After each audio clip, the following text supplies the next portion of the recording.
18 रोजे 17 रोजे गुजरते पता ही ना चला।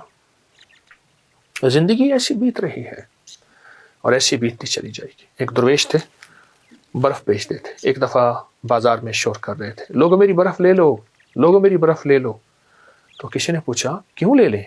कहा घुल रही है, अगर ले लोगे तो मेरे दाम मुझे मिल जाएंगे। बर्फ ने तो घुल ही जाना है और जिंदगी ऐसी घुल जाएगी, जिंदगी ऐसी घुल जाएगी। एक मैं आपको अजर की बात बताऊं।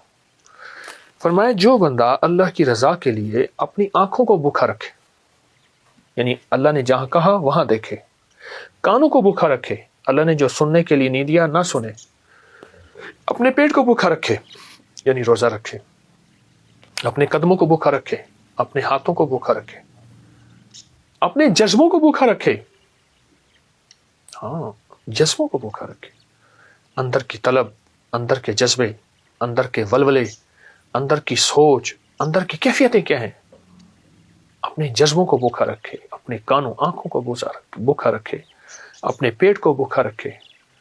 वह अल्लाह पाक खुश होकर कहते हैं मेरे बंदे मैं तेरी नस्लों को फक्र से बचाऊंगा, गुर्बत से बचाऊंगा, तंगदस्ती से बचाऊंगा।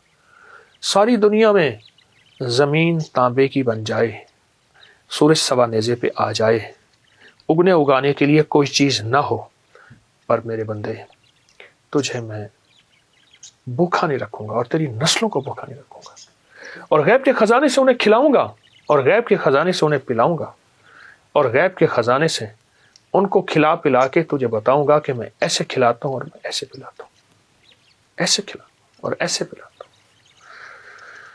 जो ये सब कुछ अल्लाह के लिए करे, सब कुछ अल्लाह के लिए करे। फरमाया जो रमज़ान में ऐसी जगह जहां नजरें तन्हाई में मुझे कोई नहीं देख रहा और नजरों को ना भटकाए, रोजे के साथ अल्लाह आखिरी वक्त में एक फरिश्ते को मुकर्रर फरमाते हैं और फरिश्ता उसको पहले एक कलमा पढ़ाएगा। ये बात कहने लगा हूँ, गौर से सुनिएगा। पहले एक कलमा पढ़ाएगा, फिर मौत का फरिश्ता को इजाज़त होगी कि उसकी रूह कब्ज़ करे, रूह निकाले। अपनी तन्हाइयों को पाक करना और अल्लाह के लिए, उसकी रज़ा के लिए, उसकी खुशनुदी के लिए। रमज़ान की इसकी मश्क करें रमज़ान में इसकी मश्क करें। ये बहुत ज़बरदस्त अमल है और बहुत ताकतवर अमल है कि रमज़ान में इसकी मश्क करें। जितना रमज़ान में इसकी मश्क करेंगे, रमज़ान के बाद अल्लाह पाक जल्ल शानहू इन आँखों तौफीक देगा। अगर आँखों को अल्लाह पाक ऐसे रख देता कि आँखें झुकती ही ना, पलकें झपकती ही ना, तो हम कहते अल्लाह बेबस है, आँखें झुक ही नहीं सकती। अल्लाह कहेगा नहीं, तुम बेबस नहीं हो, तुम बेबस नहीं हो। अपनी ज़िंदगी में ये मश्क करनी है आपने, और ज़रूर करनी है। और वो रोज़ा रखना है, 18वां रोज़ा है, और बकिया सारे रोज़े और आइंदा ज़िंदगी के सारे रोज़े वो रखने हैं जिसमें आँख रोज़ेदार, कान रोज़ेदार, जज्बे रोज़ेदार, तन्हाइयाँ रोज़ेदार, और पेट तो वैसे रोज़ेदार होगा। इंशाअल्लाह ऐसा करने से आला दर्जे का तकवा मिलेगा, ऐसा करने से आला किस्म का रिस्क मिलेगा, सेहत मिलेगी। मैं आपको एक अजीब वाक़या सुनाऊं। एक साहब मेरे पास आए, कहा रिस्क कम है। मैंने कहा अपनी नज़रों को पाक रख, अपने कानों को पाक रख, अपने जज्बों को पाक रख, अपनी तन्हाइयों को पाक रख। मुझसे कहने लगा हो गया, कोई वजीफ़ा बताए। मैंने कहा ये बहुत बड़ा वजीफ़ा है और इसमें मशक़ करनी पड़ती है और इसमें मेहनत करनी पड़ती है, इसमें बहुत सारा कुछ जो है वो निछावर करना पड़ता है और बहुत सी चीज़ें छोड़नी पड़ती हैं इस एक चीज़ को हासिल करने के लिए।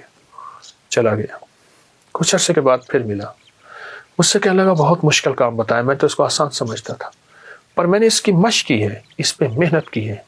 तो मैंने उस पर मिला क्या? कहा इस मशक़ और मेहनत पे अल्लाह पाक ने वाकई मेरा रिस्क खोल दिया है और मेरा रिस्क वसी कर दिया है और मेरे रिस्क में राहत, रहमत और बरकत है। ये कमाल चीज़ है और ज़बरदस्त चीज़ है। अपने जज्बों को, अपनी तन्हाइयों को, अपने विजदान कैफियत को पाक करेंगे इंशाअल्लाह, और रोज़ा हमारा यही रोज़ा होगा। और नज़रों को साफ पाक करके अल्लाह से रिस्क की वुसअत मांगेंगे और रिस्क की बरकत मांगेंगे और आफियत मांगेंगे, तो इंशाअल्लाह हम दुनिया में भी कामयाब होंगे और आखिरत में भी कामयाब होंगे। हमारी दुनिया भी कामयाब होगी, हमारी आखिरत भी कामयाब होगी, और ऐसी कामयाबी होगी जिसको कोई दुनिया की ताकत नाकाम नहीं कर सकती। जिसको अल्लाह कामयाब करना चाहे उसको कोई दुनिया की ताकत उसको پچھاڑ نہیں سکتی اور اس کو تکلیف دے نہیں سکتی جس کی اللہ حفاظت کرنا چاہے انشاءاللہ۔ جزاک اللہ۔ السلام علیکم۔